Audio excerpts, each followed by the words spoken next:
Pai, Deus nosso Todo-Poderoso.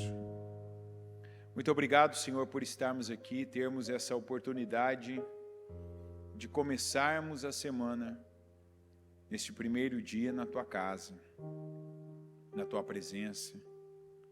Já Te louvamos aqui agora, vamos Te louvar, Te adorar, Te buscar, vamos ouvir a Tua palavra, saber o que o Senhor tem para nós nesse dia, saber como, meu Deus, o Senhor nos quer ver pensando essa semana, o que o Senhor tem conosco, o que o Senhor tem para nós, para nossa casa, para nossa família, o que o Senhor está trabalhando para que venhamos nos tornar, para que venhamos ser, meu Deus, o que o Senhor quer ver saindo da nossa boca, a maneira como o Senhor nos quer ver nos comportando, os lugares onde o Senhor quer nos ver.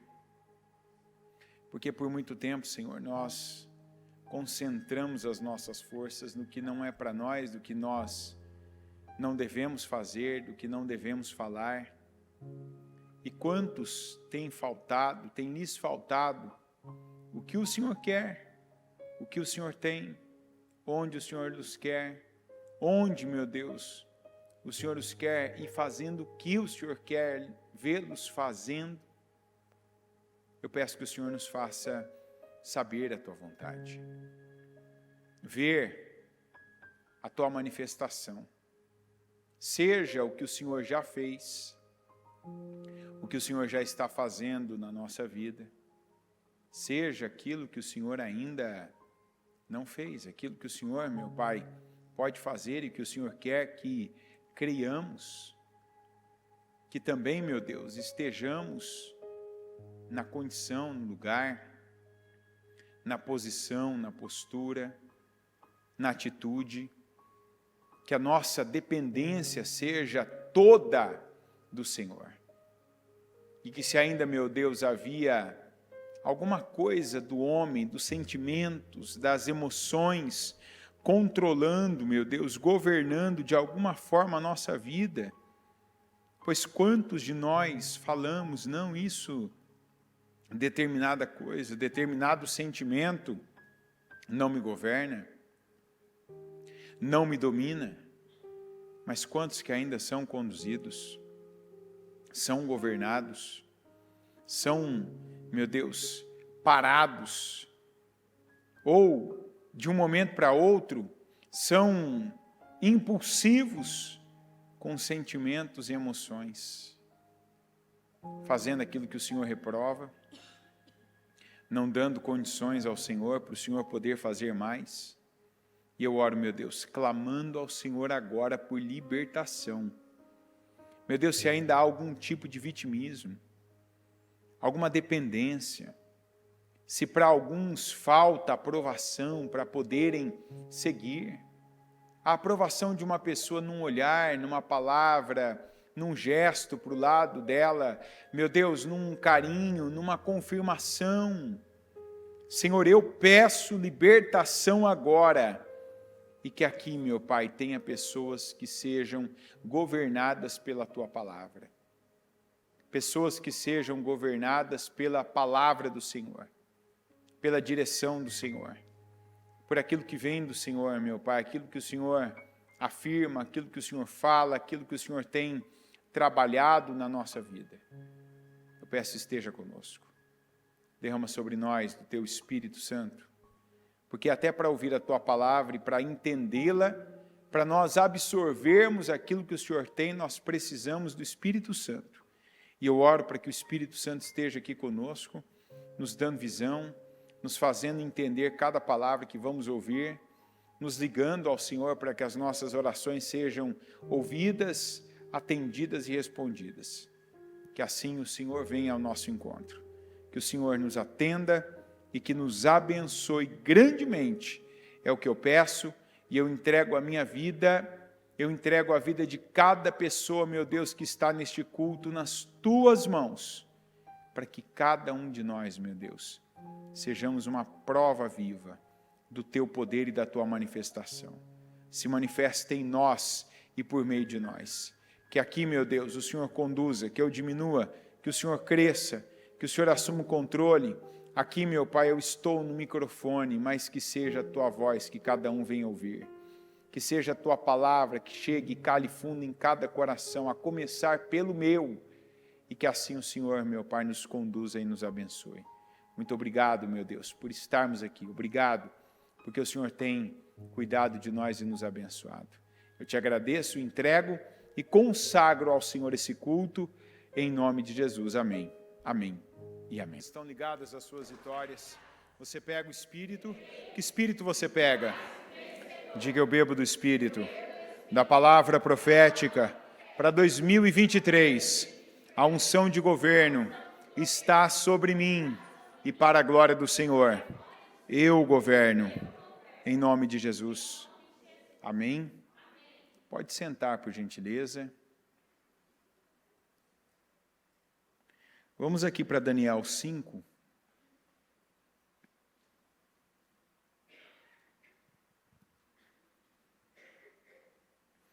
Certa vez o rei Belsazar deu um grande banquete para 1000 dos seus nobres, e com eles bebeu muito vinho.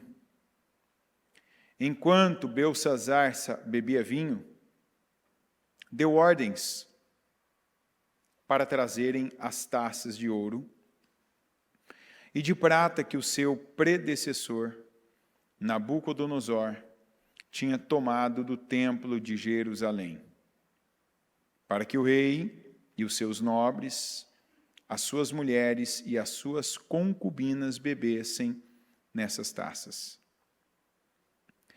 Então trouxeram as taças de ouro que tinham sido tomadas do templo de Deus em Jerusalém, e o rei e os seus nobres, as suas mulheres e as suas concubinas beberam nas taças. Enquanto bebiam o vinho, louvavam os deuses de ouro, de prata, de bronze, de ferro, de madeira e de pedra. Mas de repente apareceram dedos de mão humana que começaram a escrever no reboco da parede, na parte mais iluminada do palácio real. O rei observou a mão enquanto ela escrevia. Seu rosto ficou pálido e ele ficou tão assustado que os seus joelhos batiam um no outro e as suas pernas vacilaram.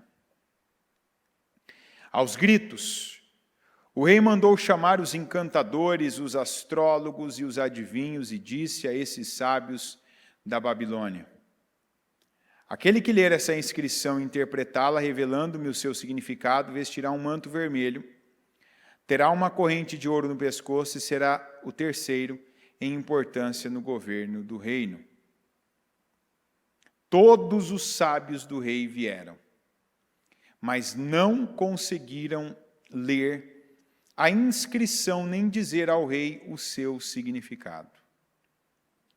Diante disso, o rei Belsazar ficou ainda mais aterrorizado e o seu rosto mais pálido. Seus nobres estavam alarmados. Tendo a rainha ouvido os gritos do rei e dos seus nobres, entrou na sala do banquete e disse: ó rei, vive para sempre. Não fiques assustado nem tão pálido. Existe um homem em teu reino que possui o espírito dos santos deuses. Na época do teu predecessor, verificou-se que ele era um iluminado e tinha inteligência e sabedoria como a dos deuses. O rei Nabucodonosor, teu predecessor, sim, o teu predecessor, o nomeou chefe dos magos, dos encantadores, dos astrólogos e dos adivinhos.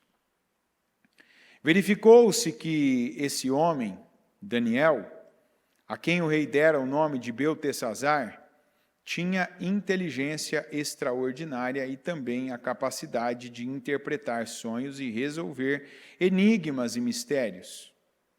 Manda chamar Daniel e ele te dará o significado da escrita.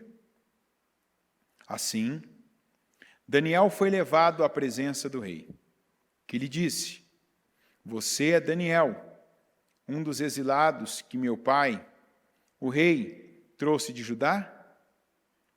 Soube que o Espírito dos deuses está em você e que você é um iluminado e que tem inteligência e uma sabedoria fora do comum. Trouxeram os sábios e os encantadores à minha presença para lerem essa inscrição e me dizerem o seu significado, porém eles não o conseguiram.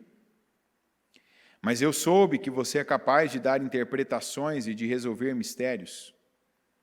Se você puder ler essa inscrição e dizer-me o que significa, você será vestido com um manto vermelho e terá uma corrente de ouro no pescoço. E será o terceiro em importância no governo do reino. Então Daniel respondeu ao rei: Podes guardar os teus presentes para ti mesmo e dar as tuas recompensas a algum outro. No entanto, lerei a inscrição para o rei e lhe darei o seu significado. Ó rei, foi a Nabucodonosor, teu predecessor, que o Deus Altíssimo deu soberania, grandeza, glória e majestade. Devido à alta posição que Deus lhe concedeu, homens de todas as nações, povos e línguas tremiam diante dele e o temiam. A quem o rei queria matar, matava. A quem queria poupar, poupava. A quem queria promover, promovia. E a quem queria humilhar, humilhava. No entanto, quando o seu coração se tornou arrogante e endurecido por causa do orgulho, ele foi deposto de seu trono real e despojado da sua glória. Foi expulso do meio dos homens e sua mente ficou como a de um animal. Passou a viver como jumentos selvagens e a comer capim como os bois. E o seu corpo se molhava com o orvalho do céu. Até reconhecer que o Deus Altíssimo domina sobre os reinos dos homens e coloca no poder a quem ele quer. Mas tu, Belsazar, seu sucessor, não te humilhaste. Embora soubesses de tudo isso, ao contrário, te exaltaste acima do Senhor dos céus. Mandaste trazer as taças do templo do Senhor para que nelas bebessem tu, os teus nobres, as tuas mulheres e as tuas concubinas. Louvaste os deuses de prata, de ouro, de bronze, de ferro, de madeira e de pedra, que não podem ver, nem ouvir, nem entender. Mas não glorificaste o Deus que sustenta em suas mãos a tua vida e todos os teus caminhos. Por isso, ele enviou a mão que escreveu as palavras da inscrição. Esta é a inscrição que foi feita. Mene, mene, tekel, parsim.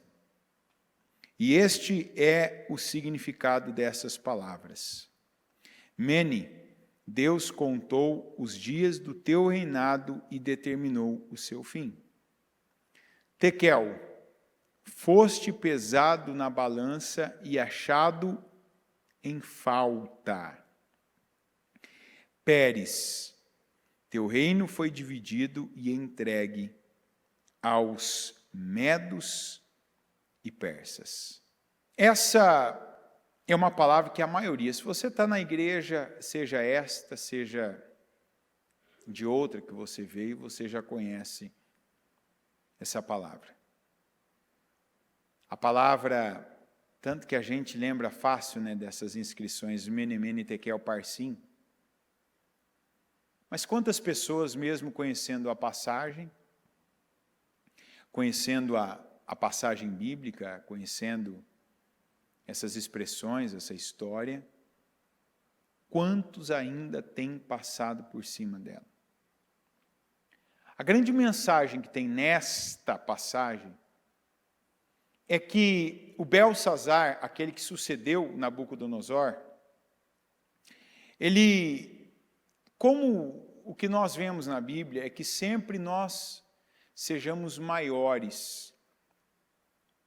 A vontade de Deus é que nós sejamos melhores, que nós tenhamos feitos, que nós tenhamos um alcance maior do que os nossos pais, que tenhamos resultados melhores do que tiveram os nossos pais, que cheguemos em lugares que eles não chegaram. E eu não falo apenas lugares geográficos, físicos, mas que cheguemos em lugares que eles não chegaram, primeiro mentalmente. De ter uma cabeça, quantos de nós, né? Vamos lá. Quantos de nós teve pai ou mãe, ou ambos ignorantes? Quantos de nós? Tem gente que meu pai era ignorante, minha mãe era ignorante. Quem aqui pode dizer que teve pai ou mãe ignorante? Levanta a mão. Eu também. Eu tive gente, vamos dizer assim, já falei até que meu pai, enfim, uma bênção, né? Mas, isso aqui eu já desconstruo. Qualquer um que vem e diga assim, até quem acompanha meus cultos sabe que eu estou numa campanha permanente, né? Diga não ao vitimismo. Então, todo mundo na vida teve alguma história, uma história triste. A maioria das pessoas carrega porque ainda quer algum trauma. Porque assim, a vida da gente acontece no presente. E aí eu tenho que usar aquele trocadilho, né? Que Deus dá para nós Deus dá o presente quando? Você entendeu, né? Presente O presente é um presente. Por que eu tenho que ficar preso? Ontem já é passado. Semana passada é passado. Ano passado, o nome já está dizendo. E assim, qualquer coisa que está lá atrás é passado. Então, da mesma maneira que às vezes eu reconheci, minha mãe foi ignorante, meu pai foi ignorante, eu fui criado pelos meus avós eram ignorantes, meus tios, por quem eu fui criado, eram ignorantes. Eu cresci num orfanato onde lá as pessoas eram ignorantes. Primeira coisa que você tem que fazer, agradeça a Deus por estar vivo. Obrigado, Senhor, porque o Senhor fez eu chegar até aqui, até hoje. E eu não depender da história de alguém, eu não ficar preso, atrelado, eu não estar limitado à história de alguém. Então, se você é capaz de detectar e reconhecer que alguém não foi o que devia ser, você tem também a obrigação de ser melhor do que essa pessoa naquilo que você reconheceu. É ou não é verdade? Minha mãe ou meu pai foram ignorantes, ou um dos dois. Então, a primeira coisa, se você reconhece isso, a primeira coisa que você tem é uma responsabilidade de ser superior a essa pessoa nessa parte. Não ser ignorante como alguém foi com você. Não ser intolerante, impaciente. Não ser grosseiro. E aí tem gente, né? Eu sempre conto a história dos 2 filhos gêmeos, né?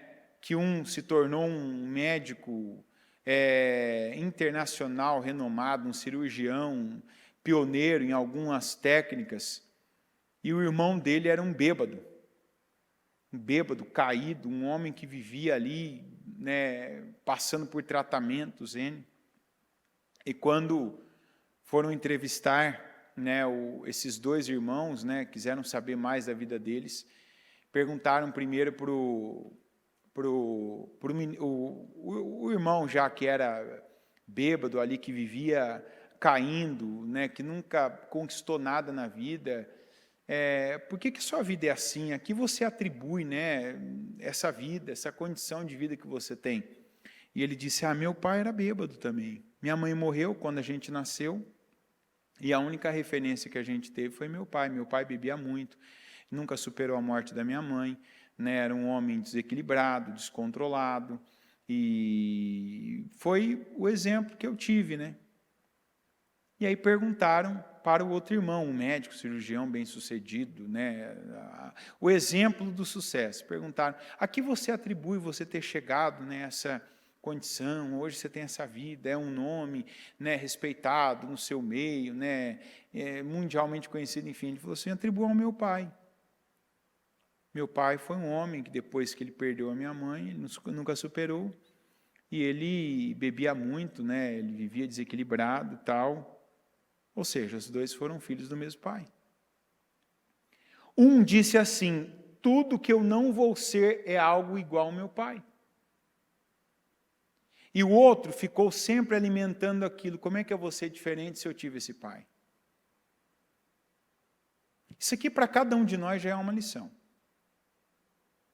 Porque tem coisas que a gente percebe que não é boa, mas não muda, faz igual. Age da mesma forma. Quantos de nós que detectou, quem aqui teve pai ou mãe que era viciado em dívida? Desde quando você conheceu seu pai e sua mãe estava em dívida? Quem teve aqui? Você não precisa ter vergonha, não, pode levantar a mão. Só 2 pessoas? Puxa, que maravilha, gente. Que bênção. Quem mais? Espera aí, teve gente que levantou a mão. Quem teve? Tem vários, né? Agora o povo vai fazendo assim, né? Até chegar lá em cima, né? Quantos tiveram? E sabe o que é o pior? A maioria das pessoas que eu já atendi que são endividadas, tiveram os pais endividados. O pai vivia no cheque, no limite do cheque, no cartão. Na época não era muito cartão, era outros sistemas, né? Era cheque, aquela coisa, no limite especial tal, e o filho Por que será que repete? Não é possível que alguém que teve o pai ou a mãe que vivia em dívida, que vivia devendo para os outros, aquele tipo de situação que você via gente cobrando na sua porta, que isso não mexeu com você. Eu não vi muitas dessas cenas. E não vi em casa, eu vi fora. E muitas, inclusive, eu ouvi, né? Algumas, na verdade, eu ouvi do meu pai. Não conta para sua mãe. Isso aqui a gente vai resolver. Não conta para sua mãe, que isso aqui eu vou dar um jeito. E esse é outro exemplo que eu posso te dar. Eu, desde novo, se tem uma coisa que eu corro, é de dívida. Porque aquilo eu lembro do meu pai, meu Deus do céu, ele foi entrando, quando viu, estava dentro, estava... Mas quantos que viram os pais endividados, ou brigando no casamento, ou com um vício, ou com um comportamento agressivo? E se eu perguntar para cada uma dessas pessoas, e elas forem sinceras, elas vão dizer, isso mexia comigo, isso me afetava, isso me incomodava, isso era muito ruim, eu ficava mal, eu tinha medo do que podia acontecer. Mas quantos ainda reproduzem esses comportamentos? E eu não vou ser insensível dizendo que você não colocou força.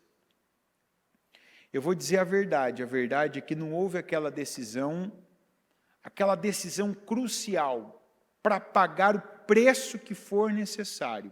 Eu não vou cometer esse erro. Igual o filho médico. Eu não vou, eu vou ser qualquer coisa, menos igual ao meu pai. E aqui essa é a primeira lição com relação ao Belsazar e o Nabucodonosor. O Nabucodonosor, como os nossos pais, tem qualidades também. Nos ensinaram, nos transferiram coisas boas, como Nabucodonosor fez. Nabucodonosor deixou um reinado para Belsazar. Quem conquistou, quem teve a coragem, a iniciativa, quem encabeçou, quem foi passando por cima dos demais reinos e impérios e foi devastando quem não se submetia a ele, foi o Nabucodonosor. Exemplo de força. Tanto que o animal que representava o Nabucodonosor naquela estátua era o leão. Então imagina o poder, a autoridade, a força do Nabucodonosor. Fez muita coisa, conquistou muitos reinos, se tornou o maior império já conhecido e unificado. Ele deixou muita coisa para o Belsazar, mas também ele deixou exemplos do que não se deve fazer. E aí eu não vou me pegar e me apegar apenas aos seus pais, mas a gente que você já conheceu, que ouviu falar. Exemplos de pessoas que você teve perto. Gente com quem você conviveu. Gente que você já viu, sabe, vivendo um momento incrível para o bem, depois você viu jogando tudo aquilo fora por causa de algo, e geralmente algo que tem a ver com um sentimento, algo que tem a ver com uma emoção. Quantas pessoas que, quando são contrariadas, são capazes de colocar, eu não vou dizer literalmente tudo, mas colocam as coisas mais importantes, as quais demorou muito tempo para conquistarem, elas colocam a perder. Quantos aqui que se eu falasse, pegue e coloca agora, né, na sua cabeça, que decisões você já tomou que não devia ter tomado, tomou com, sabe, de cabeça quente, porque tinha acabado de ser magoado por alguém, porque foi contrariado em algo que queria muito, esperou por aquilo, ficou ansioso, correu, fez, gastou, não, agora vai, eu vou fazer isso, vai ser desse jeito, de repente, não aconteceu. E aí a gente vem com aquela síndrome, né, do jogo, eu vou jogar tudo para o alto agora. Ah, então já que eu não tenho isso, então eu não quero mais nada. Quem que age assim? Hein? Não te lembra ninguém?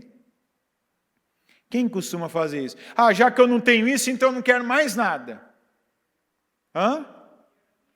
Criança. Quantos agem como uma criança? Ah, já que você não vai fazer isso para mim, já que você não vai me dar isso, então eu não quero mais nada. Eu lembro de uma vez que a minha filha falou isso. Falei, ó, faz isso aqui e tal. Ah, não, já que eu não quero isso, não quero mais nada. Peguei e virei assim, comecei a pegar uns brinquedos que ela tem assim. Não... Aí demorou um pouquinho, ela falou, o que você está fazendo? Eu falei, você não quer mais nada, eu vou levar tudo embora. Não, não. Então, pensa o que você fala. Suas palavras têm poder. Hoje elas têm poder sobre brinquedos que você poderia perder. Você não quer mais nada mesmo? Não, quero. Falei, então você não precisa dizer o que você disse. Aquilo ali é só uma coisa. Isso aqui, ó, é muita coisa. Você não está trocando uma coisa por muita coisa? Está valendo a pena? Não. Falei, então não fala mais isso. Falei, porque eu sou seu pai. Sou capaz de entender que você estava vivendo um momento.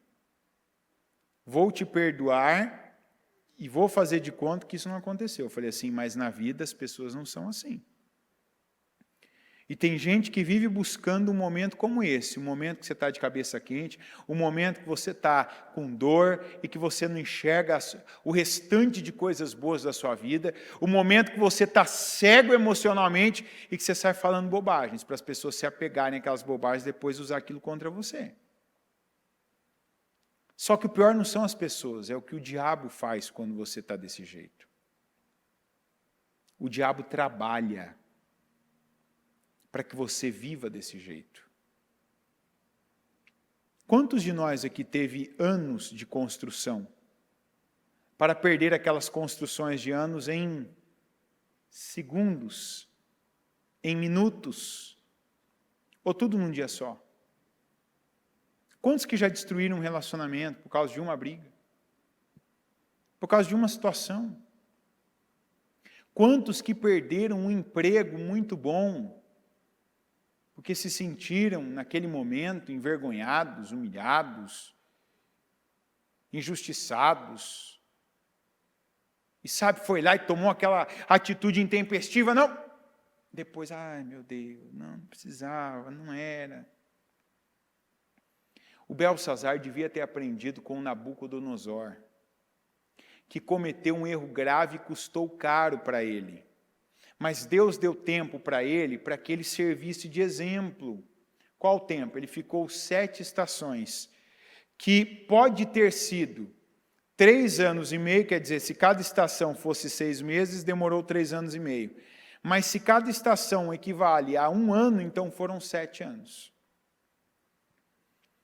E esses 7 anos foi esse período que o Daniel lembrou aqui, ó, teu predecessor, ele recebeu poder, honra, autoridade para reinar, e ele reinou, ele fazia o que ele queria, Deus deu a ele todo o poder aqui nessa terra, ele matava, ele deixava viver, ele humilhava, ele honrava, ele mandava prender, ele soltava, ele fazia. Mas ele precisava reconhecer que quem deu a ele esse poder foi Deus. E quando ele não reconheceu, Deus o entregou a uma condição deplorável. Ele fala que o Daniel, ele foi deposto. Quando seu coração se tornou arrogante e endurecido por causa do orgulho, ele foi deposto de seu trono real e despojado da sua glória. Ele foi literalmente pastar, comer grama. Ele se alimentava junto com os animais selvagens. Ele ficava ali no sereno. Ele estava numa condição mental, que era uma condição mental, eu não vou nem dizer retardada, ele tinha uma condição irracional. Essa era a condição dele. E ficou nessa condição. Por quê? Imagina todas as pessoas que estavam próximas dele, seja filho, seja esposa, seja conselheiro, seja um nobre, todo mundo tomou conhecimento disso. Então Belsazar tomou conhecimento disso. Sabia do que aconteceu com o pai, com o predecessor dele. Aí vem ele, o próprio Nabucodonosor disse que ninguém fale desse Deus, que ninguém brinque com esse Deus. Tanto que a expressão de Deus Altíssimo, esse é o Deus que está acima de todos os outros, porque na Babilônia eles acreditavam em outros deuses. Então ele viveu isso, e a vivência dele, a experiência dele, foi uma lição para quem estava ao seu redor. E nós não podemos ignorar isso. Você tem que saber e ter consciência, uma consciência permanente. Não é apenas uma lembrança, não é algo que agora eu te lembro e daqui a pouco você esquece de novo. Mas você tem que considerar cada experiência que você viveu indiretamente. O que são essas experiências? Quando alguém vive algo perto de você. Quando alguém passa por algo perto de você, você vê. E aquilo mexe com você. Vamos pensar uma coisa aqui agora. Será que você não está passando por cima de nenhuma experiência que você viveu indiretamente, que talvez antes de viver, e quando eu falo viver, você estava junto com alguém, você estava acompanhando alguém em algo, você era amigo desse alguém, você é parente desse alguém, você é filho, pai, mãe, irmão, marido desse alguém. E esse alguém, quando vivia isso, você também, igual ele, pensava, eu não acreditava nisso. Eu não pensava que era assim. Eu nunca tinha visto isso antes. Eu não era aberto para esse tipo de coisa. E aí, quando alguém viveu algo, você estava perto, próximo, ficou sabendo, aquilo até mexeu com você. Só que para quem é essa palavra? Para as pessoas que viram isso, acompanharam isso, que ficaram assim, ó, surpresas. Ficaram, meu Deus, que isso? Nunca tinha visto, nunca, só de longe, eu ouvi falar, mas nunca ninguém perto de mim, nunca ninguém que eu conhecia. E de repente, hoje, você se pega fazendo aquilo que levou tal pessoa a viver o que ela viveu. Você se pega falando igual aquela pessoa falava. De repente está aí a sua situação, você está tratando algumas coisas como alguém tratou e depois acarretou para si perdas, dores, que não considerou que era sagrado, pegou, agiu com aquilo negligentemente, trouxe para si maldição. Foi isso que aconteceu com Nabucodonosor. Ele não honrou a Deus. Então, ele foi humilhado numa condição como ele não podia humilhar ninguém. Nabucodonosor, se ele quisesse humilhar uma pessoa, ele não conseguiria humilhar como ele foi humilhado. Ele não conseguiria. Mas Deus o humilhou de uma maneira que homem nenhum pode humilhar outro. Ele foi humilhado. Por quê? Porque ele não deu honra. Porque ele foi colocado isso para ele, reconheça que os céus dominam. Que você não é a última instância, que você não é o controlador de tudo, que você não é essa pessoa que está acima de tudo e de todos. Você pode estar acima dos homens, mas você não está acima de Deus. Não. Que isso, eu posso, o que eu quiser eu posso. O que eu quiser eu ajo, eu faço. Ele teve 1 ano. 1 ano ele teve. Para ele reconhecer que os céus dominam. Não reconheceu. Quando deu 1 ano, ele saiu como ele sempre sai. Esse é o meu reinado. Ao reinado da Babilônia, o meu rei, onde eu tenho honra. De repente ele perdeu. Ele perdeu a sanidade mental. E quando perdeu, ficou esse período, que 3 anos e meio, ou 7 anos. Vamos pegar pelo menor, 3 anos e meio. Não é muito tempo? Se eu te falasse que você ia andar praticamente sem roupa, por 3 anos e meio, comer grama, capim, beber água junto com um cachorro, com um gato, onde qualquer animal bebe, consciente, seria algo fácil? Seria algo difícil? Não, seria algo extremamente difícil. É ou não é? Imagina então eu dizer, você vai perder consciência, você vai fazer ainda pior do que isso. Você não vai falar, você não vai ter esse controle mais de nada. Você vai estar numa condição pior do que qualquer ser humano. Imagina aquele povo que a gente atende, que a gente ajuda, que às vezes a gente passa, tem compaixão, misericórdia, tem dó, o que não ajuda ninguém, mas tem. Você vê morando na rua, nos dias frios, aquelas pessoas que se aproximam, você percebe o cheiro forte que está, de urina, de fezes. Nabucodonosor ficou num estado pior do que esse. Porque esse povo aí, se esse povo falar assim, uma dessas pessoas, qualquer uma delas, eu vou sair dessa vida hoje.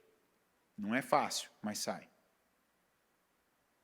Não quero mais isso, vou buscar Deus, vou me cuidar, vou parar com vício, vou buscar agora um trabalho para eu pagar um lugar para eu morar.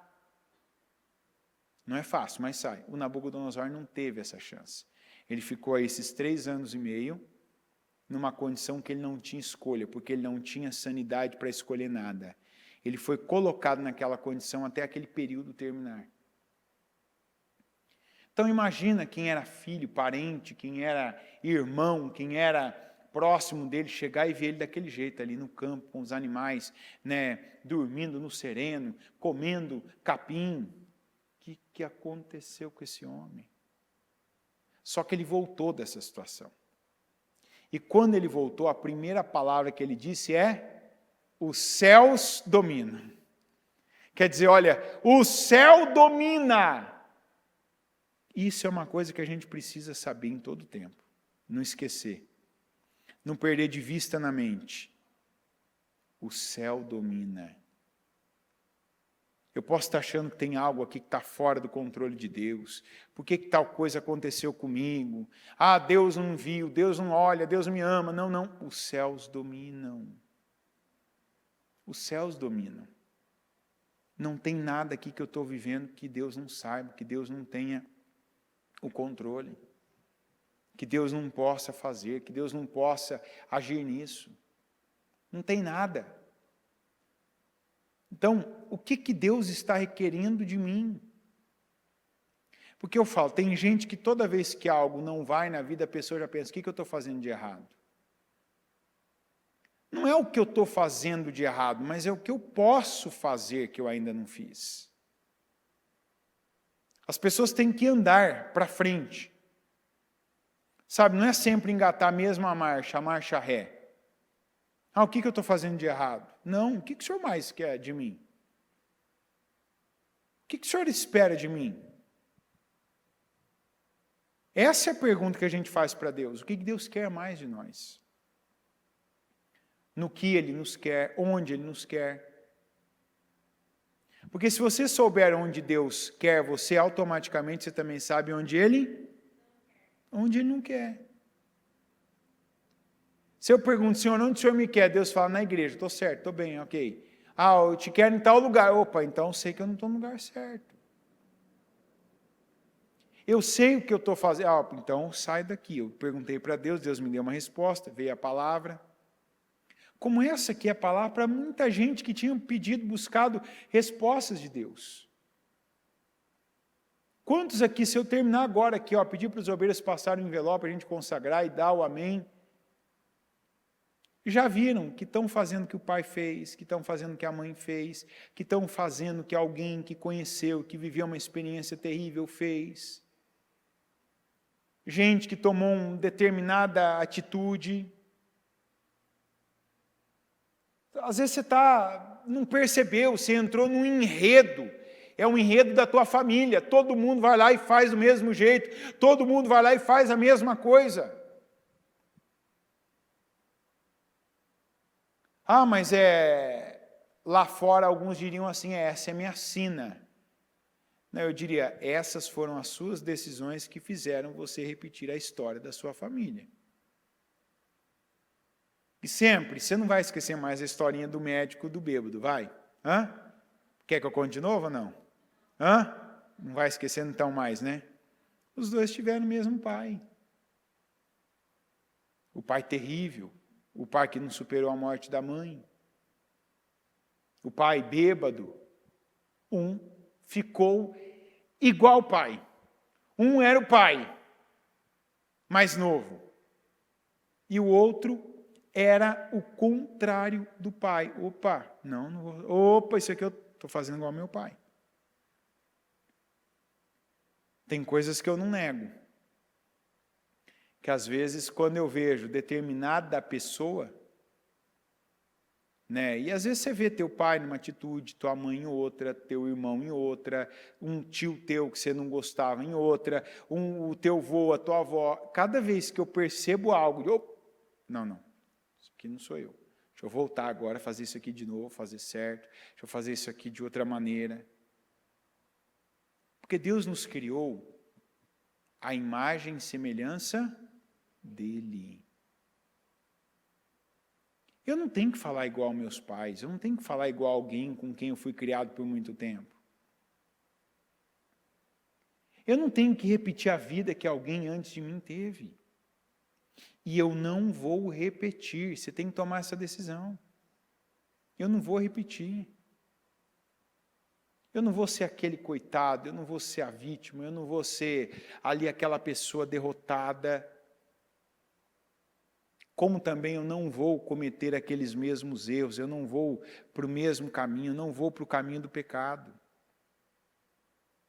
O título de hoje, pecado maior. O que é o pecado maior? É o pecado que nós já sabemos, que nós conhecemos, que nós tivemos ali um histórico, que nós tivemos a experiência por meio de alguém, o conhecimento por meio de alguém, e que estamos fazendo nada para nos desviar daquele caminho. O Belsazar, sabendo de tudo isso, convida, aliás, 1000 pessoas ligados a ele, ao reinado dele, vai fazer uma orgia. Uma festa onde tinha bebida, drogas e imoralidade sexual. Enquanto ele estava na sua imoralidade, nas bebidas, nas suas idolatrias, ali como a gente vê, era uma coisa. E isso já era uma prática dele, do reinado dele, das pessoas que estavam ali junto com ele. Veja que bênção, ó que beleza. Daniel não estava naquela festa. Você viu? Daniel não estava naquela festa. Daniel não era um dos nobres do reinado? Era ou não era? Mas ele não estava naquela festa. O que isso mostra? Para aqueles que dizem, não, mas eu tenho que estar, não, mas eu tenho que fazer isso, não, é o meu trabalho, eu tenho que estar lá, essa aqui, as pessoas com quem eu convivo. Olha, eu admiro, esses dias ainda atendi uma pessoa, veja bem, a pessoa faz uma faculdade que demora 9 anos para a pessoa se formar. 9 anos. E a pessoa teve que fazer ali parte de uma cirurgia, e o que teve naquela cirurgia ali, ela não concorda. Isso eu estou falando tudo legalizado. Estou falando em hospital, tudo dentro da lei, não estou falando nada por fora não, estou falando da faculdade, o trabalho dentro da faculdade. E aí a pessoa vem e pergunta assim, olha, se eu continuar nessa especialidade, mais cedo ou mais tarde eu vou ter que fazer uma cirurgia igual aquela que eu vi. Que é uma cirurgia que eu não concordo. Que não é algo que eu queira fazer parte. E que tem a ver com, digamos que seria uma forma de aborto. Mas não é aborto como a gente está acostumado a ver e a ouvir. Né? Ver notícias, claro, estou dizendo, e ouvir falar a respeito. E é uma coisa que, assim, é uma obrigação do tipo de médico que tem a especialidade que ela está indo. Aí disse assim, o que eu faço? Eu falei, não faz. Aí disse, mas se eu não fizer isso, eu não posso seguir nessa especialidade, não posso seguir nessa área, então eu vou ter que abrir mão. Eu falei, é uma decisão. Aí disse, então eu vou sair dessa especialidade, porque isso eu não aceito, eu não concordo em fazer. Eu falei assim, isso tem um preço, salvação. A sua salvação não está ligada a isso. Já pensou, você passa por cima do que você sabe? Ah, minha profissão, meu sonho, tal. Não tem sonho na nossa vida se Deus não fizer parte, gente. Se tem algo que você concebeu lá atrás, há muito tempo, e hoje você entende, é um sonho, mas Deus não está nisso, então não é um sonho. Parece um sonho, mas vai virar o quê? Um pesadelo real. Leva para todas as áreas da sua vida. Principalmente para a sentimental. Você tem alguém que você, é um sonho, meu Deus, tal. Você está vendo Deus caminhar com você nesse relacionamento? Sim, amém. Então, tem dificuldade, tem situações difíceis, mas se você vê Deus nisso, como Deus, você vê a aprovação, você vê que isso, apesar das dificuldades, cresce, se evolui, isso te leva mais para Deus, E eu não digo que te leva mais para Deus porque você sofre tanto que você está jejuando e orando mais, não, tá? Estou dizendo, se te leva mais para Deus, que te faz permanecer nele, né? Você vê Deus confirmando a palavra, ok. Agora, como outra pessoa também que eu atendi esses dias, hein? E a pessoa disse, olha, minha namorada, sabe, para eu estar com a minha namorada é só em ambiente assim. A gente fica junto e, sabe, as conversas são... Parece que ela está falando grego e eu estou falando espanhol. O que ela faz, tudo que ela faz, eu discordo. Falei, você está desabafando comigo ou você está me fazendo alguma pergunta? Porque eu falei, eu não tenho nem o que falar para você. Não, porque eu gosto dela. Eu falei assim, diga para mim o que significa gostar. Ah, quando eu estou com ela, eu falei, é bom ou ruim? Ah, já foi bom. Mas hoje não é mais. Eu falei, então o que é gostar? Será que você não se acostumou a estar com ela? Será que não tem a ver que vocês foram longe em algumas coisas? Meio que está acostumado. Tem coisa que a gente mantém na vida porque está acostumado. É ou não é verdade? Se você olhar na sua casa, se uma pessoa talvez de fora entrar na sua casa, vai ver coisas que não vai entender. Falando, que é isso? Eu falo, não, estou acostumado. Fulano, por que você faz isso? Estou acostumado. Fulano, por que você veste? Ah, estou acostumado. E sempre, todo dia é dia da gente fazer alguma coisa nova na vida. Por fim, falou, falei, olha, eu não consigo ver duas coisas. Eu não vejo Deus nisso. E ele disse, eu também não. Falei, já está respondida a segunda, mas tá bom, eu vou falar a segunda do mesmo jeito. Eu não vejo esse sentimento que você diz ter por ela. Para mim, como já tem um tempo isso, você se acostumou a ela. E você está preso porque você tem dó, você tem... Os sentimentos que você tem são outros. Você tem dó de terminar, de imaginar como é que vai ficar. Você tem muita gente que vocês dois conhecem juntos, né? E vai ficar... Você tem medo de perder esses contatos, esses relacionamentos. Porque uma coisa... Deixa eu te dizer uma coisa aqui, né? Eu sempre trago alguma mensagem para a vida sentimental. E principalmente para você que vai se relacionar, ou está se relacionando com alguém e está em dúvida, deixa eu dizer uma coisa para você que eu já vi muito disso. Eu já vi muito. Eu já caí nesse erro uma vez, inclusive. Às vezes você se relaciona com uma pessoa, não é nem por ela, mas pela família que ela está te inserindo. E parte dessa pessoa era isso. A pessoa se dava melhor com o pai da pessoa, né, com os tios da pessoa, até do que se dava com a pessoa. Foi inclusive foi assim que aconteceu, entendeu? A amizade que a pessoa tinha com o pai, que era uma amizade de trabalho, né, foi assim que conheceu a filha, e aí foi aquela coisa que foi, né, conversando, tal e tal, enfim, começaram o relacionamento e está até hoje. Aliás, torço eu para que não esteja mais, né, que eu não sei, mas espero que não esteja mais. Não estou torcendo contra, não, estou torcendo em favor dos dois. Conheço os dois, né? E a pessoa, o que ela não teve, por exemplo, com o pai dela, ele teve com o pai da moça, ele tinha com o pai da moça, o relacionamento era bom. O jeito que era tratado, sabe?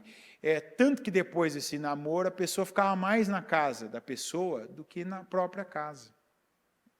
Né? Então, foi criando vínculos, sabe? Vínculos e assumindo coisas, compromissos, e se sentir em casa.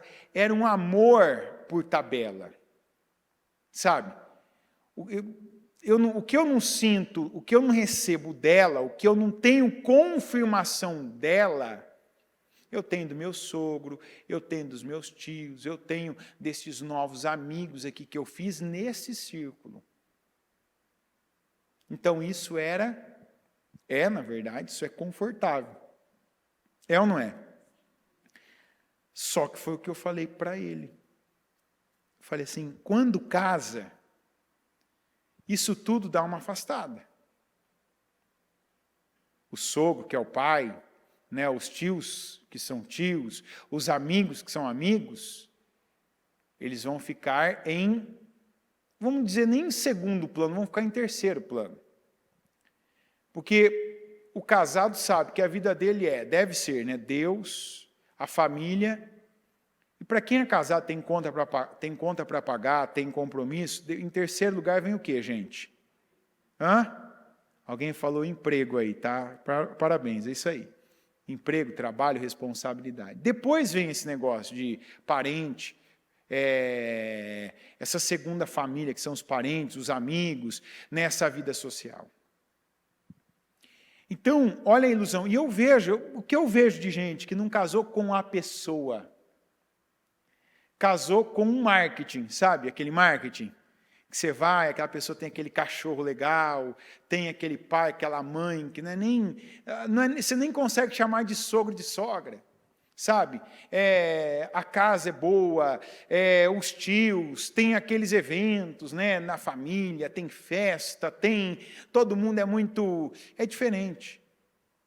Só que depois do casamento, você fica com o cônjuge. Não é mais aquela vida. Então, uma das coisas, e eu digo isso porque eu vejo gente na igreja indo nessa mesma direção, ou iniciando situações nessa direção. Quantas pessoas que gostam mais da sogra do que do filho da sogra? Gosta mais do sogro do que do filho do sogro? Gosta mais, né, do sogro do que da filha do sogro? Só que você não vai casar com ele ou com a sogra, você vai casar com aquela pessoa. E o namoro, o noivado, serve exatamente para isso. Para quê? Para você, o limite que dá dentro da palavra do Senhor, o limite que dá para você, o que, gente? Bom, que acho que tem gente que falou orar, né? Não, orar você não precisa estar namorando para orar com uma pessoa. Você pode orar, vem na quarta-feira na igreja de madrugada, ora a Deus, ora na tua casa, no teu quarto. Não, o namoro e o noivado é para você conhecer a pessoa.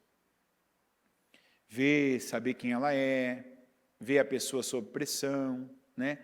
Por isso que o namoro, quando alguém pergunta para mim, principalmente os jovens, o que eu faço no namoro? Conheça a pessoa. Saiba quem é essa pessoa. Vai se informar dela, vai saber o que ela faz, o que ela gosta, vai saber quem ela é, que filho ela é, que irmão ela é, que tipo de profissional ela é, se ela é comprometida, se ela é uma pessoa animada, ativa, se ela é uma pessoa preguiçosa, se ela é uma pessoa generosa, se ela é uma pessoa mesquinha. Tem que conhecer essa pessoa. Porque a gente não vai conviver com o espírito, a gente vai conviver com um conjunto, que é a alma, o corpo e o espírito. É ou não é? Então não adianta só você pegar aquela pessoa da igreja. Eu conheci na igreja. Legal, você conheceu a pessoa que frequenta a igreja. Mas isso não diz muita coisa sobre ela. Isso diz alguma coisa, mas não diz tudo. Não diz tudo. Então você tem que saber quem é aquela pessoa. No dia a dia, os gostos, o que a pessoa aceita, o que ela não tolera de jeito nenhum. Porque é isso que vai determinar a qualidade do resto da sua vida ao lado dessa pessoa. E assim, para hoje o que eu digo, não se engane com o conjunto. Não se engana. Não casa com uma pessoa pela sogra e pelo sogro, não. Até porque, como disse Deus para Abraão, todo casamento, sem exceções, para caminhar precisa de distância de parentes. Está entendendo? Se você casa, você já tem que pensar, vamos distanciar um pouco. Do pai, da mãe, do sogro, da sogra. Não, meu sogro, minha sogra, meus pais, eles querem a gente aqui, no ninho de casa, dentro de casa, está aqui, construindo lugar para nós, nosso quarto aqui dentro. Isso é uma cilada. Isso aí você tem que afastar, por melhor que pareça. Você tem que, por quê? Porque uma vez que você casa, eu não vou nem fazer propaganda aqui para essas lojas que gostam dessas listas de casamento, falar que quem casa quer casa, porque tem gente que, se puder, não sai da casa dos pais. Porém, se você casou, você se tornou o pai de família, e você se tornou a mãe de uma família. Não quer dizer que você tenha filhos, quer dizer que agora você é o limite daquela família. Você homem, marido, você mulher, esposa.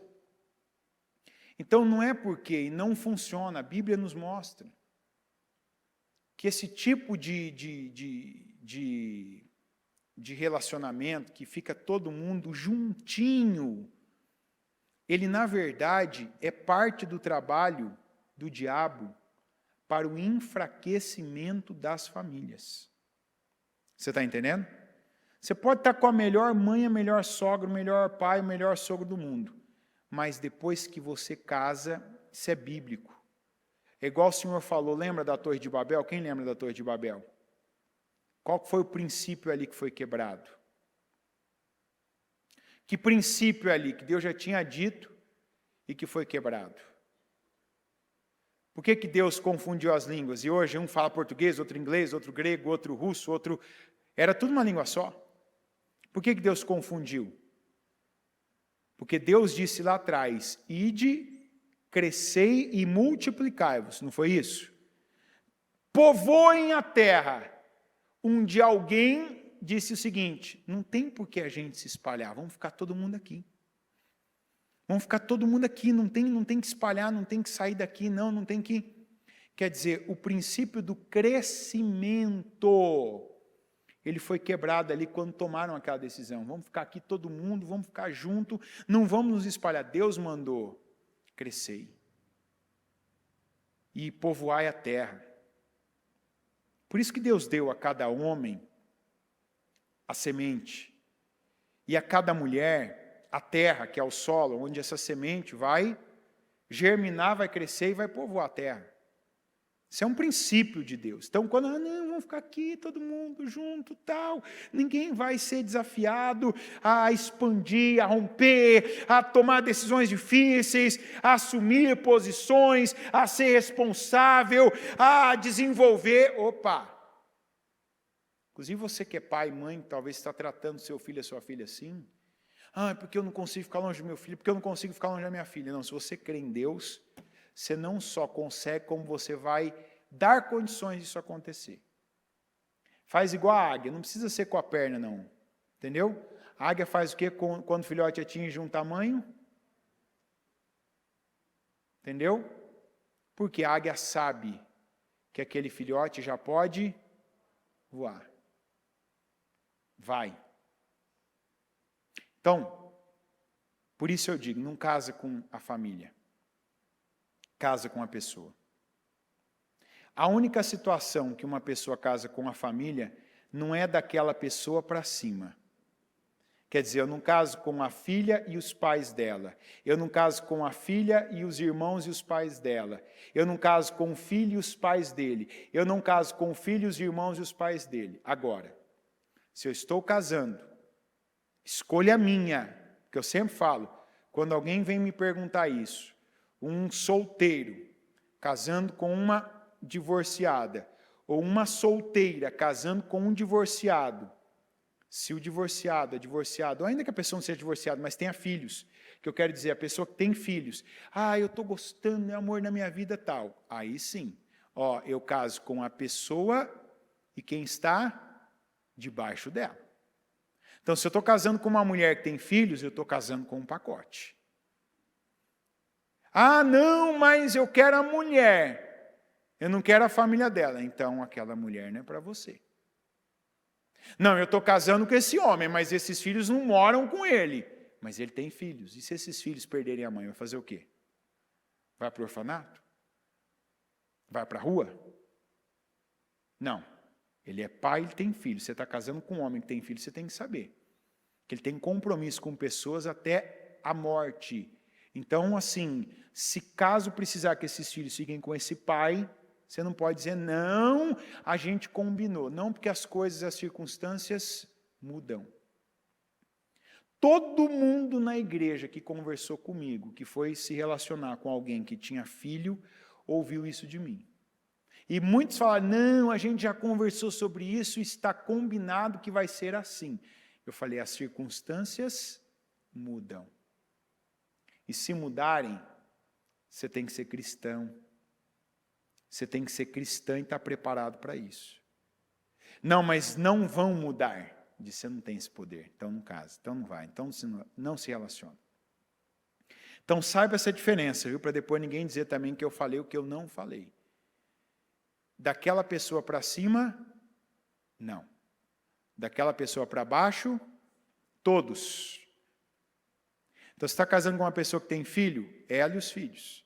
Você está casando com uma pessoa que tem netos? Então ela, os filhos e os netos. Essa é a vida, porque assim, aquela pessoa é uma árvore. Os troncos que ela produziu faz parte da vida dela. É dali para frente. Então não adianta você tomar uma decisão como essa, por isso que eu digo, não tenho nada contra uma pessoa que tem filhos, tal, que o relacionamento não deu certo, mas um solteiro, que está com a vida dele, uma solteira que está com a vida dela, pegar uma situação dessa para si, você pode ter encontrado alguém que diga para você, não, tranquilo, não, o que importa é o agora. Mas a vida não é assim. Então aí eu tenho que pegar a própria palavra. Se você tem alguém, por exemplo, que tem um exemplo desse, olha para o exemplo dessa pessoa. Olha para quem vive com você. Talvez você teve teus pais, um deles viveu esse relacionamento híbrido, né? Que um talvez conviveu com os filhos do outro, tal. Como é que foi isso para você? Tem gente que tem experiências ótimas. Eu já ouvi gente falando que a madrasta foi melhor que a mãe, que o padrasto foi melhor do que o pai. Mas tem gente que não gosta nem de tocar no assunto. Então, pegue as experiências. Pega as experiências. Uma coisa que é importante quando fala dos utensílios do templo, as taças do templo. Pega o exemplo de gente que já teve na obra, que já teve na igreja, que saiu, que desertou, que você conheceu a pessoa, não é só Deus, não é só igreja, não é só religião, e aí foi viver a vida, foi curtir a vida, eu preciso, eu tenho vida, tem coisa que se eu não viver agora, nunca mais eu vou viver. Não despreze estes exemplos. E eu disse estes, que eu quis dizer de gente que está perto de você. Estes exemplos, porque quantos conhecem alguém, um amigo, tem um parente, tem um irmão, que já esteve na presença de Deus, que serviu a Deus, que estava bem um dia, não, vou viver minha vida, não, vou fazer tal coisa. E se afastou de Deus. Se afastou de Deus por causa de trabalho, se afastou de Deus por causa de distância, se afastou de Deus por conta de um relacionamento, se afastou de Deus por conta de coisas, de dinheiro. Cuidado para você não fabricar um Deus. Criar um Deus próprio, algo que Deus te deu para ser bênção, e você fazer daquilo um ídolo. Gerar de uma bênção um ídolo, como o povo de Israel fez lá no deserto, quando criou aquele bezerro de ouro. Que ouro era aquele? Que ouro que era aquele? De onde vem aquele ouro? Mas como que aquele ouro veio para as mãos dos israelitas? Deus prometeu, vocês vão despojar os egípcios. E antes dos israelitas saírem do Egito, as mulheres falaram assim, me dá uma coisa para eu levar embora. as egípcias foram tiravam corrente, brinco, pulseira, se tinham algum bracelete, tiravam e deram tudo para as israelitas. Despojaram, como se fosse numa guerra, só que eles não tiveram que lutar contra os egípcios, porque Deus tinha falado aquilo. Então agora vocês vão em cada um que tiver a sua, quem trabalha, quem está com o egípcio, vocês vão falar agora cada um com o egípcio. Foi uma direção que foi dada. E os israelitas pediram e elas tiravam, assim, davam. Tanto as mulheres como os homens, que eles também usavam, né? Acessórios. Está aqui, toma, leva. Leva minha pulseira, leva aqui minha corrente, leva meu bracelete, leva aqui, né, esse colar, leva. Deus deu. Aí o povo vai lá, está uns dias sem o Moisés, o povo pega aquele ouro e dá para fazer um bezerro de ouro. O que foi aquele bezerro? Um ídolo. Que o ídolo é um Deus. Pare e pensa agora, será que não tem nada que Deus colocou na tua mão? Um emprego, uma condição financeira que antes você não tinha, um relacionamento, que de repente você alçou isso num nível que virou um ídolo para você. Isso aí está no lugar de Deus, isso aí define a sua vida. Isso está dizendo para você para, está dizendo para você anda. Não é mais Deus que dirige, é isso. É o lugar que Deus te colocou, que você tornou esse lugar maior até que você. Não existe lugar maior do que nós. Se você tem uma crença ainda de qualquer tipo de coisa aí, sei lá, de escassez, uma crença, um complexo de inferioridade, não se diminua. Tem gente que no extremo sul, no extremo leste é uma pessoa, nos jardins é outra. Não, você tem que ser a mesma pessoa em qualquer lugar. Está entendendo? Não, porque olha, eu estou em tal lugar. Não, eu sou eu. Não é a terra que eu estou pisando que determina quem eu sou. Ah, porque eu trabalho em tal lugar. Legal, mas você é maior que aquele lugar. Ou não? O lugar é maior que você. Não, porque aquele hotel, não, porque aquela loja, não, porque aquele... Opa, eu sou maior. Porque quando você está tratando algo como maior que você está colocando aquilo num nível de ídolo. E você pode estar num tratamento já, ou entrar num tratamento que Deus vai fazer com você. Esses dias ainda, uma pessoa que eu não falava desde 2021. Né? E, enfim, a pessoa foi lá para a Europa e aí mandou uma mensagem, posso ligar? Ligou, tal. Quando a pessoa falou o que estava falando, que tinha que falar, na verdade, por que ligou, eu falei, a primeira coisa, eu falei assim, você via nisso, você via na Europa um Deus. Não, porque quando eu for, porque quando eu estiver lá, porque quando eu fizer isso, porque quando for assim, porque quando for tal. Pensa numa pessoa que tudo que imaginou. Se você perguntar, foi para o lugar que queria? Foi. Foi fazer o que queria fazer? Foi. Foi com quem queria ir? Foi. Mas até parece, eu ainda falei isso para a pessoa, parece que Deus deixou que tudo que a pessoa assim imaginou, inclusive isso que eu estou te falando, eu tenho a cópia do projeto da pessoa, não desse ano. Eu lembro se foi de 2020 ou de 2021 mesmo, que foi o ano que a pessoa foi. Mas a pessoa mostrou para mim, depois ela teve cuidado de mandar, tanto que quando você roda ali o WhatsApp, uma das últimas mensagens da pessoa estava a foto ali. Isso até me ajudou a falar com a pessoa, a hora que eu estava ouvindo ela, eu estava olhando ali, lembrando, enquanto ela falava comigo, coloquei no Viva Voz, estava na mesa, eu olhava ali o projeto dela escrito, tudo que ela falou, que queria o lugar, tal, e ainda me ajudou, falei, ó, tá vendo, isso aqui você não pediu, você não quis, não era isso, tal. Não era isso. Você colocou, você fez disso um Deus, você colocou, sabe, apostou todas as fichas, a pessoa colocou toda a fé dela numa coisa, num lugar, na companhia de uma pessoa. E quando a gente coloca a nossa fé em algo, em algum lugar ou em alguma pessoa, a gente está deixando Deus de fora daquilo. Nós precisamos dar ouvidos a Deus. Concluindo, o que a pessoa mais quer hoje? O que você acha? Quem falou voltar? Falei, volta. Mas eu vou ter que recomeçar. Falei, já recomeçou tantas vezes na vida, agora recomeça certo. Recomeça, até porque quando a gente entende que tem que recomeçar, quanto antes, melhor. É ou não é?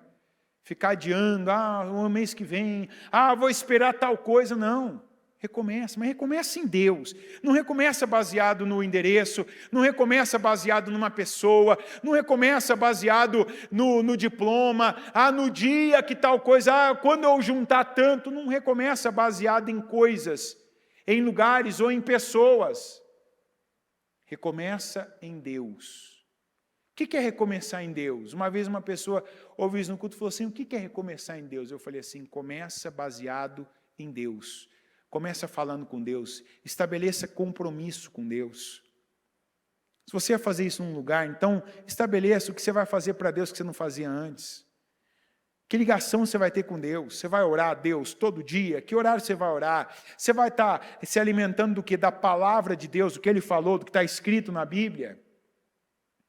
Ou seja, eu não vou tomar uma decisão sem antes consultar o Senhor, sem antes orar, não vou fazer nada sem consagrar a Deus. Vou seguir princípios e não mais vou seguir o fluxo. Tem fluxo para tudo quanto é lado. Tem o fluxo da vida sentimental, que tanta gente diz que dá certo, que é bom, que funciona. Tem o fluxo das pessoas que vão para determinado lugar. Tem o fluxo de cada época da profissão da moda. Tem o fluxo das pessoas que dizem que você vai ganhar dinheiro. Tem o fluxo agora de que vida que acerta. Mas isso aqui não é um fluxo. Isso aqui é a verdade.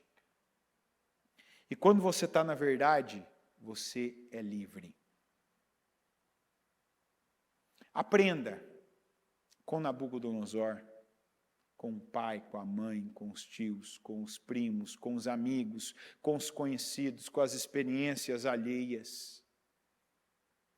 Aprenda com as pessoas que buscaram a Deus, que foram abençoadas e que se desviaram do caminho do Senhor. Aprenda com as pessoas que colocaram a mão no arado. Quantas pessoas que começaram a obra, fazerem alguma coisa na obra, mas aí por prazer, por dinheiro, pelo fluxo que acompanharam de outras pessoas, se afastaram da obra. Se afastaram da casa de Deus. Se afastaram do que era sagrado. Ou fizeram o que era sagrado de forma negligente. Porque o negligente não é só o que não faz, mas o que faz, como diz a Bíblia, relaxadamente. A gente fala aqui para os obreiros, principalmente aqueles que vivem para a obra e da obra. Como é o meu caso e o caso de alguns aqui. A gente não pode tratar essas cadeiras, esse púlpito, esse microfone, o papel higiênico dos banheiros, a comida que chega na igreja, o dinheiro da igreja, como qualquer coisa. Porque isso é utensílio sagrado, não é porque é do templo físico, da igreja física, mas porque é para a obra do Senhor. Nós sabemos o quanto isso é caro, não é caro de valor financeiro, é caro porque é consagrado, porque tem um propósito. Direto a gente ouve, olha o cuidado que vocês tiveram com tal coisa, me fez pensar. Olha a atitude que eu vi o fulano tendo lá em tal lugar, me fez mudar isso na minha vida. Quer dizer, às vezes você nem sabe, você está dando um testemunho do jeito que você está fazendo algo, uma coisa tão trivial para você. Não é qualquer coisa. E uma vez que a gente tem o sagrado na mão, o sagrado não é só o objeto, mas é o tempo que a gente tem na obra. Esse tempo que eu estou aqui agora, eu não posso estar aqui porque é o meu culto, é a maior escala que eu tenho que fazer, não, eu tenho que estar dando o meu melhor, o que eu acredito. Minha boca tem que estar aberta para aquilo que Deus quiser falar. É isso lá de quem entra, quem está na porta, no estacionamento, quem cuida das escolinhas, da cozinha da igreja, do refeitório, da nave, do som, da transmissão. Tudo. O que o Belsazar fez? Pegou o sagrado para a festa de orgia dele. Ficou barato? Nunca fica barato. Isso não limite pensar, isso é para obreiro. Não, essa palavra não é para alguns de nós, essa palavra é para todos nós. Porque tem gente que não está de uniforme, não está em pé na igreja fazendo a obra, mas sabe que tem um dom e sabe que esse dom é para a obra. E aí você dá tiro para cá, dá tiro para lá, dá tiro para o outro lado, e nenhum dá certo. Por quê? Porque ainda você não aplicou onde deve aplicar, que é a obra de Deus. Quantos já ouviram isso? Não foi de mim, não foi de alguém, não foi de homem, foi de Deus. Enquanto você não colocar, enquanto você não gastar tempo comigo, enquanto você não gastar tempo com as minhas coisas, enquanto você não aplicar esse dom que eu te dei nas minhas coisas, você não vai prosperar. Quantos testemunhos que você ouve na igreja que a pessoa, ela era um bom profissional, que ela tinha conhecimento, que ela tinha intelectualidade, que ela tinha formação, que ela tinha horas, dias, anos de experiência, mas enquanto ela não dedicou parte daquilo para Deus, a vida financeira, a vida profissional dela não prosperou. Isso não sou eu que estou falando. Ouve os testemunhos. Quantos que, o dia que eu comecei a fazer isso para Deus, o dia que eu dediquei tanto do meu trabalho para Deus, o dia que eu passei a fazer isso para a obra, olha, eu nem estava tão assim igual eu já tive antes, mas minha vida fluiu como nunca. Eu tinha um talento, eu canalizei esse talento para a obra do Senhor, minha vida passou a fluir como nunca.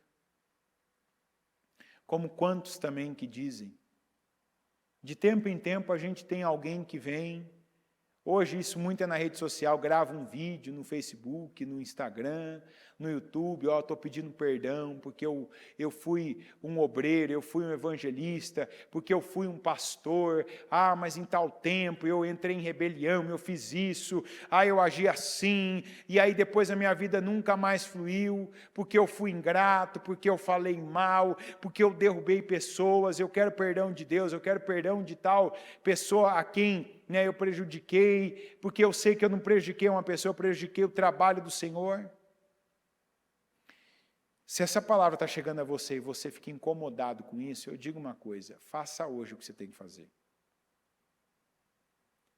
Você tem que reparar algo com alguém. Você foi desleal, você foi injusto. Você pegou um utensílio do templo e você profanou. Se isso foi público, você vai ter que fazer isso de forma pública. Se isso for privado, melhor para você. Muda. Às vezes você está tratando coisas aí como se fossem quaisquer coisas, e não são. O que é sagrado é sagrado. O que é santo é santo. E nós devemos estar do lado do santo, do lado do sagrado, e não contra. Enquanto os utensílios do templo estavam lá guardados num depósito, seja onde for que era, lá dentro do palácio, o reino da Babilônia seguia. O dia que pegaram os utensílios do templo do Senhor e trouxeram para uma festa, e profanaram, porque está escrito, Daniel disse, vocês adoraram os deuses de ouro, de prata, de bronze, de ferro, de madeira, mas não adoraram o Senhor. O Senhor disse assim, teu reino foi pesado, foste encontrado em falta, e agora o teu reino foi dividido, e vai ser entregue à Pérsia. E naquele mesmo dia, isso literalmente, no mesmo dia, o Belsazar foi atacado e perdeu o império. Quem passou a assumir o império que na época existia, que era o maior, foram os persas. Como o Senhor escreveu na parede e depois confirmou pela boca de Daniel. Qual que é a grande bênção dessa palavra? Nós temos tempo agora. E eu disse com propósito agora, nós temos tempo agora. De que se estamos em falta com Deus, se profanamos algo que Ele nos colocou nas mãos, e ainda que não seja palpável, mas uma oportunidade, um dom, um talento, o conhecimento que Ele nos deu, você pode se voltar para Deus, pedir perdão. Você pode reparar algo que você tem conduzido de uma forma negligente. Você pode, se voltar para Deus com arrependimento, pedir perdão e recomeçar em Deus. Não continuar algo que você sabe que você está errado. Não continuar baseado numa pessoa, num lugar, baseado num valor que você tem numa conta, ou que te prometeram. Aprenda com as experiências e fuja daquilo que você já criticou. Tem coisas que nós já falamos para alguém, não, isso nunca. Respeita o que você mesmo falou. Não siga exemplos que foram ruins. Aprenda com os teus predecessores. Se foi um líder teu, se foi um amigo teu, se foi teu irmão, se foi teu pai, tua mãe, se foi alguém que você conheceu. Pior do que você pecar, é você pecar naquilo que você já sabe e que podia não ter pecado, que é o que aconteceu com Belsazar. E eu poderia ler aqui ainda um monte de referências, eu tenho aqui. Mas eu creio que a dele, o exemplo dele, cada exemplo que eu usei aqui, eles são suficientes para te mostrar que o pecado maior é aquele que você já tem conhecimento. Por uma experiência indireta, ou por algo que você já ouviu e entendeu. Quer dizer, o pecado maior é aquele que, conhecendo, você passa por cima do conhecimento para atender uma emoção, para atender a vontade de alguém, para atender um sentimento. E com isso, você fere o Espírito Santo. Você se afasta de Deus e você para de ter a proteção, o cuidado e a bênção dele na sua vida. Amém? Coloque-se em pé, por gentileza. Com os seus olhos fechados, as mãos do seu coração.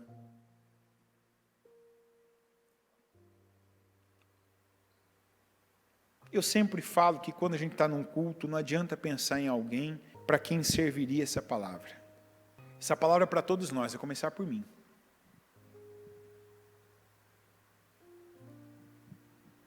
E a reflexão certa é o que o Senhor está falando comigo.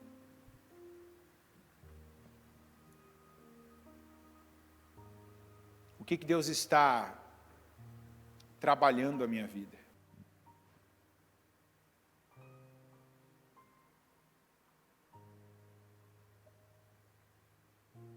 O que Deus trouxe aqui para a minha vida? Que luz Ele colocou, em que área da minha vida, em que situação aqui que Ele colocou luz? O que eu estou profanando? Uma oportunidade, um tempo, um talento, um dom. Deus me confirmou quando eu coloquei minha mão no arado e eu vi ali a alegria reacendendo. Quantos aqui que de repente começaram a fazer algo para o reino, fazer algo, ser um evangelista, resgatar pessoas, colocou a mão em algo da obra para contribuir, para fazer, para ajudar, para levantar pessoas, adultos, crianças, idosos, para contribuir com a salvação das almas. Mas aí de repente tira as mãos. se afasta da coisa mais importante do mundo. A coisa mais importante do mundo é a obra de Deus. A coisa mais importante, imagina hoje o mundo sem a igreja. Imagina, só você parar e pensar. O que você acha que ainda equilibra o mundo? Por que o mundo ainda não está um caos total? Porque o mundo não é um caos total devido ao que? A igreja. A igreja é o contraponto do mundo que jaz no maligno. Por que não vai ter igreja depois da volta de Jesus? Porque quem creu, quem tinha que ir para a glória já foi. Aí não vai ter igreja mais. Você vai dizer, mas não vai ter gente que cria também, que vai ficar para trás, que aí vai querer Deus? Sim, mas não vão conseguir se unir mais. Porque a gente sozinho não tem a força que a gente tem unido, reunido, igual a gente tem.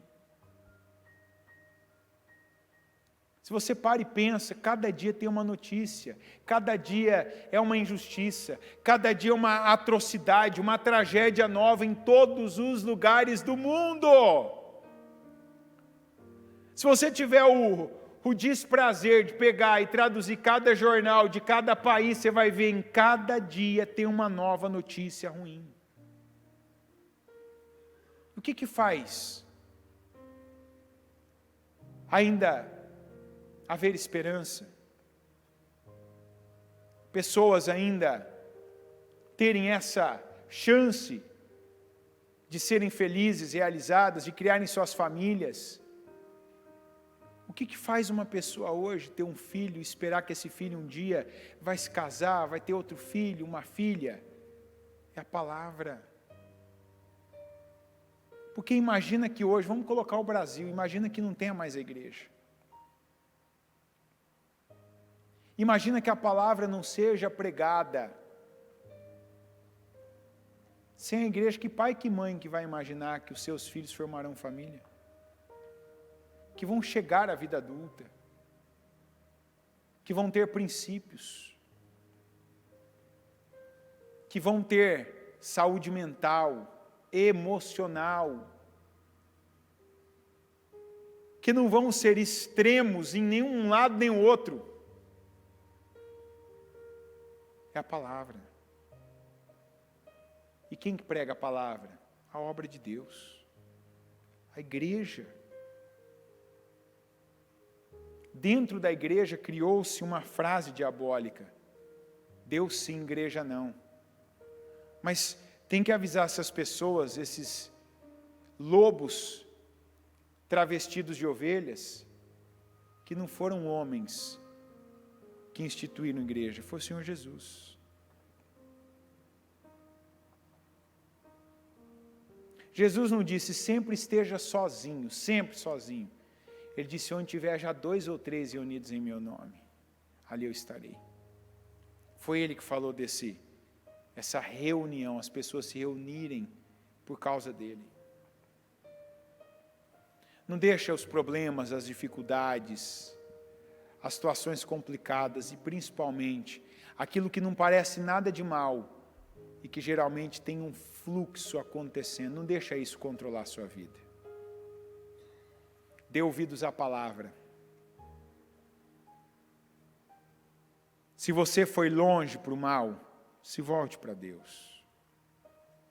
Recomece em Deus, não recomeça.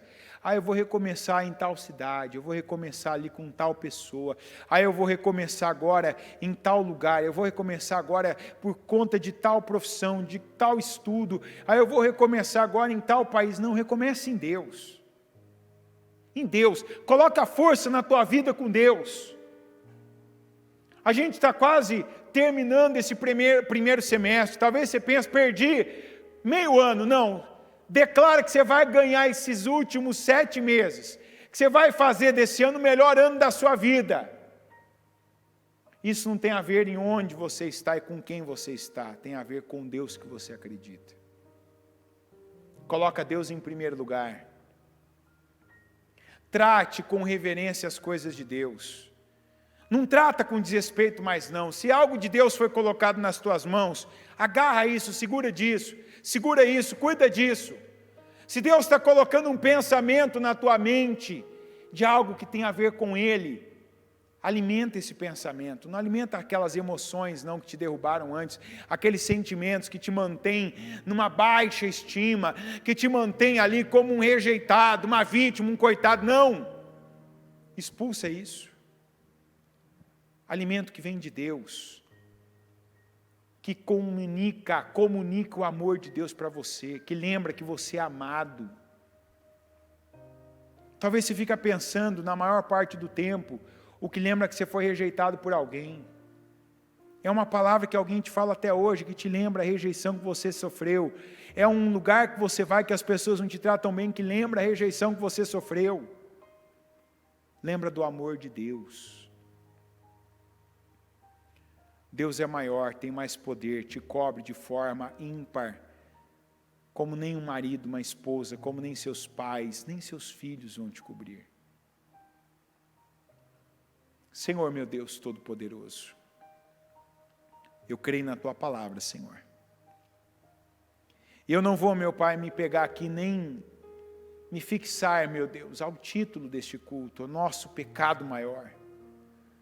Porque eu creio, meu Deus, que aqui hoje, meu Pai, é um dia de acertos.